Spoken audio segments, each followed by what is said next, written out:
ये कहानी है मैथिली भाषा के महान कवि माने जाने वाले विद्यापति की। विद्यापति मैथिली भाषा के महान कवि थे और भगवान शिव के बहुत बड़े भक्त थे। उन्होंने भगवान शिव पर अनेकों गीतों की रचना की थी।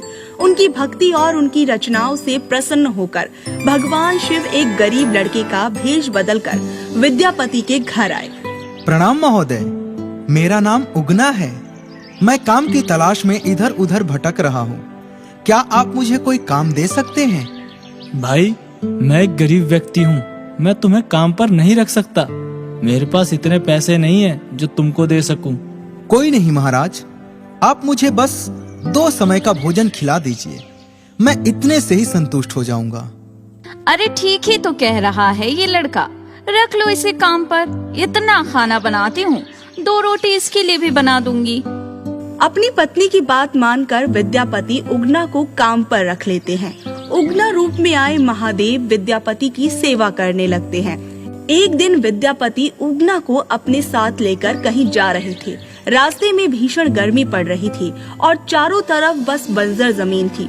ना कोई पेड़ था, न पानी का कोई अंश। इसी बीच विद्यापति को बहुत जोर से प्यास लगी। वह उन्होंने इधर उधर देखा, कहीं भी पानी का कोई स्रोत नहीं था। उगना, मुझे बहुत तेज प्यास लगी है। तू कहीं से पानी का प्रबंध कर दे। देख, कहीं एक लोटा पानी मिल जाए तो मेरे में हिम्मत आ जाए।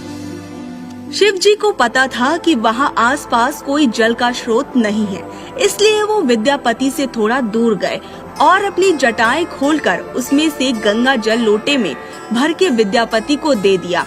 गंगा जल पीने के बाद विद्यापति तृप्त हो गए। अरे, ये तो गंगा जल है, पर ये यहाँ इस सुनसान जगह पे कहाँ से आया? कहीं ये उगना कोई और तो नहीं है? गंगा जल पीने के बाद विद्यापति को उगना पर थोड़ा शक हुआ और उन्होंने उगना से पूछा, आप कौन है? कृपया करके अपने असली स्वरूप में आए। आप ये क्या बोल रहे हो मालिक?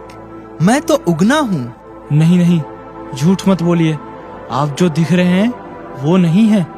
आप कौन है? मुझे दर्शन दीजिए। विद्यापति के बार बार कहने पर महादेव अपने असली अवतार में आ जाते हैं। विद्यापति को दर्शन देते हैं। अपने सामने साक्षात महादेव को खड़ा देख विद्यापति उनके चरणों में गिर पड़ते हैं। प्रभु, मुझे क्षमा कर दीजिए प्रभु। उगना के रूप में आप थे और मैं आपको पहचान नहीं पाया। उल्टा मैं आपसे अपनी सेवा कराता रहा। मैं कितना बड़ा पापी हूँ।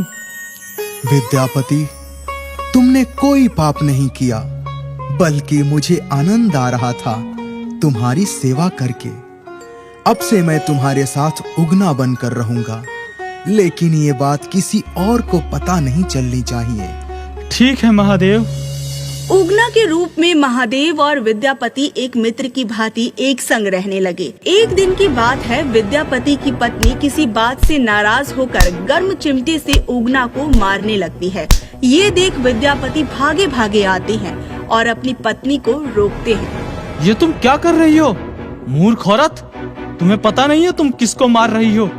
अरे, ये स्वयं भगवान भोलेनाथ हैं। जैसे ही विद्यापति के मुंह से ये शब्द निकलता है, उगना स्वरूप भोलेनाथ वहाँ से अदृश्य हो जाते हैं।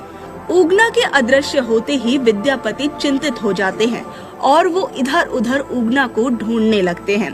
उगना का नाम चिल्लाते चिल्लाते, उसे ढूंढते ढूंढते वो एक घने जंगल में जा पहुँचते हैं।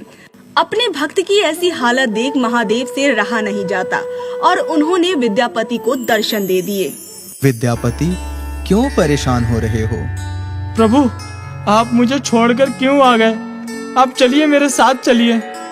विद्यापति, अब मैं तुम्हारे साथ नहीं जा सकता, क्योंकि अब ये रहस्य औरों को भी पता चल चुका है।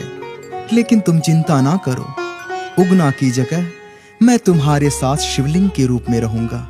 इतना बोलते ही वहाँ पर एक स्वयंभू शिवलिंग प्रकट हो गया, जो कि इस समय बिहार के मधुबनी जिले के भावीनपुर गांव में उगना महादेव के नाम से प्रसिद्ध है।